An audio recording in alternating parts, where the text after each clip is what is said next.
No, vamos a escuchar al ingeniero Héctor Rodríguez Pimentel. Gracias, Susana. Muy buenas tardes, colegas aquí en la mesa. Buenas tardes al pueblo dominicano.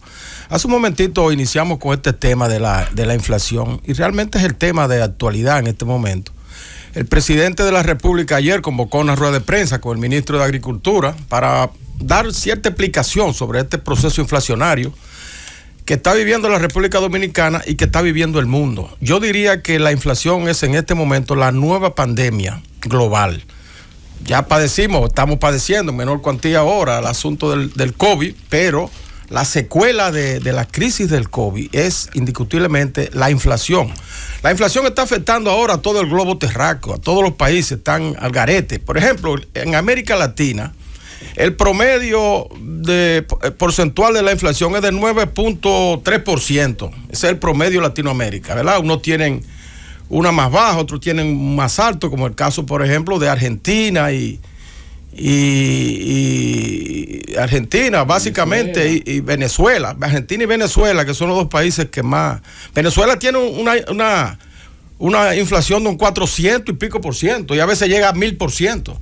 En Argentina ya tradicionalmente la inflación ha sido un problema. Había una época en Argentina que para ya comprar a algún supermercado la comida del día había que llevar el dinero en una carretilla, los pesos en una carretilla de tanto que había que llevar. Y ellos, igual que Venezuela, viven devaluando la moneda, cambiando la moneda. Venezuela ha cambiado 3 veces la moneda ya. Y como quiera la inflación es galopante. Pero hay otros países como Chile, el mismo México, que siempre tienen una inflación un poco controlada por abajo de lo normal de América Latina. Nosotros todavía la tenemos por debajo. Nosotros la tenemos en 7.7%, cuando el promedio es 9.3%.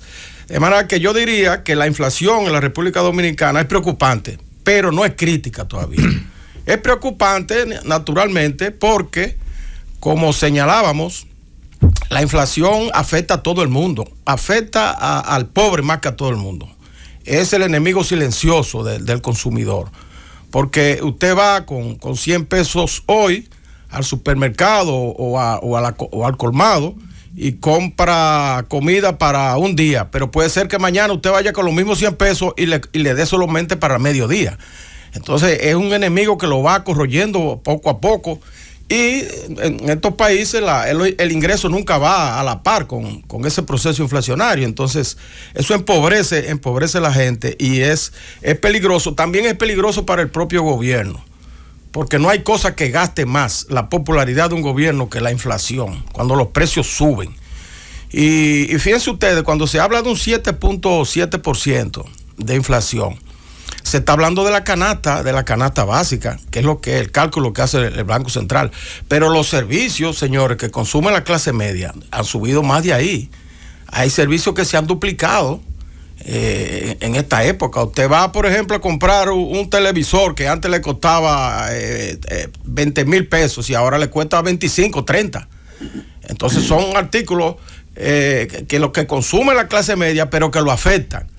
Y asimismo el asunto de la comida a veces es lo de menos, Los servicios de renta, de pago de un carrito que usted tiene que comprar, que han subido también enormemente los precios, también afecta mucho a la clase media. De manera que esta inflación es preocupante en el país. Y así lo manifestó el presidente. Hemos tenido nosotros aquí la suerte de que esa inflación no ha estado acompañada de escasez de productos alimenticios. Aquí hay abastecimiento y tampoco ha estado acompañado de un estancamiento económico, que es lo que llama estanflación. Cuando usted tiene subida de los precios, pero al mismo tiempo el país no crece. Este país ha estado creciendo a un ritmo bastante bueno. El último fue de 11% el año del 2021. Entonces, la inflación va con un crecimiento. Ahora el gobierno ha tratado de tomar medidas. El Banco Central tomó medidas monetarias, subió la tasa de interés, como se ha hecho en todas partes. En Estados Unidos la están subiendo y la Reserva Federal subió también la tasa de interés recientemente, y se espera que en marzo también haya otra subida de esa tasa de interés, con el objetivo de reducir la masa monetaria para que haya menor presión sobre los bienes y servicios. Esa es una medida que tomó el gobierno. Otra medida es la producción, que el presidente lo anunció en el día de ayer. Ha habido aquí un incremento de la mayoría de los rubros agrícolas, y eso, gracias a Dios, ha producido en cierto modo un alivio con este problema, porque no dependemos solamente de los productos importados, que son los que vienen más inflados, más caros, por el hecho de que en Estados Unidos la inflación está golpeando más que en cualquier parte del mundo. Estados Unidos emitió una masa monetaria extraordinaria para cubrir planes sociales por el asunto de la pandemia. Una cantidad enorme que produjeron una caída del dólar. O sea, el dólar se devaluó, porque el dólar o la moneda, al igual que cualquier mercancía, cuando sobreabunda, se deprime el precio. Y el dólar se cayó de manera estrepitosa. Y nosotros incluso fuimos beneficiados, en cierto modo, de esa emisión monetaria de los Estados Unidos, porque las remesas nuestras, de nuestra gente que está allá, aumentó considerablemente. Ya las remesas se calcularon ahora en más de 10 mil millones de dólares, que también ese es un elemento inflacionario, porque eso le agrega dinero a la economía, le agrega circulante, y ese circulante busca bienes y servicios, y eso presiona hacia la inflación. De manera que este problema tenemos nosotros que tratar de combatirlo. Es un poco difícil, porque lo que está ocurriendo, por ejemplo, con los combustibles, con el petróleo, eso es incontrolable. Se hablaba hace poco de que el petróleo podría llegar a $100 el barril, pero ahora yo vi un artículo ahí en la prensa internacional que habla de que puede llegar a $150 el barril a final del año. Y si eso es así, señores, si ahora nosotros compramos gasolina premium a 287 que está, 287, podremos estarla comprando a mediados o a final de año a 400 pesos, y el gas propano sobre todo, que está ahora a 146 me parece. Sí. Es un precio duro para la clase de abajo, que cocina con gas y que usa el gas, que son los pobres que lo utilizan. De manera que es preocupante la situación de la inflación, y esto podría culminar en un proceso de agitación y desasosiego que podría imponerse en el país, y que nadie desea. Ya nosotros vimos lo que está ocurriendo en algunos lugares ya, que comienzan a surgir protestas y esas cosas. Pero, como les decía, es una situación heredada básicamente. El gobierno está prácticamente cruzado de brazos. Se han tomado todas las medidas que podrían tomarse.